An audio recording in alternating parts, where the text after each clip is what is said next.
I always emphasize, I got a lot more out of the 3.5 years I was organizing here than I gave. I had moved to Chicago. I was intent on changing the world. I didn't quite know how. At that age, I was still figuring out who I was and who I wanted to be.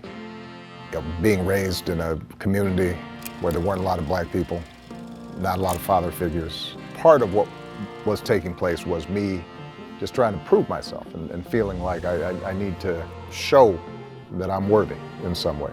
I'd been inspired by the civil rights movement through story and film and reading. I'd seen the power of people coming together to push for change, and I was less interested in electoral politics than I was in movement politics, the idea of bottom-up change. And there's a great swell of cheers to welcome Martin Luther King to the speaker's podium. One of the greatest moments from the March on Washington was Dr. Martin Luther King's I Have a Dream speech, where he talks about what our nation could be.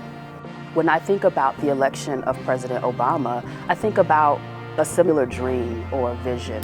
Dr. King's dream wasn't just about political representation or voting rights. It was about the promise of America for all people, and it's about the work that all of us need to do to create that promise.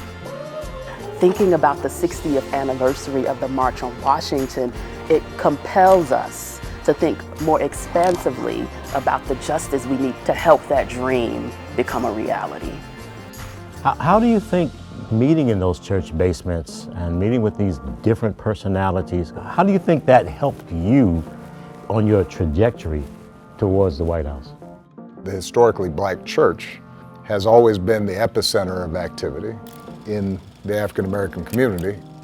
It was the foundation stone for abolition and for the civil rights movement, and continues to be so to this day. It's sort of the community's beating heart.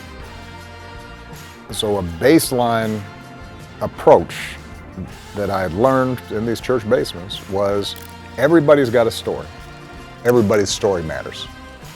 Here's my story, but here's how it connects to everybody else's story. And that's America at its best, is when all those stories are blended and we value them all equally.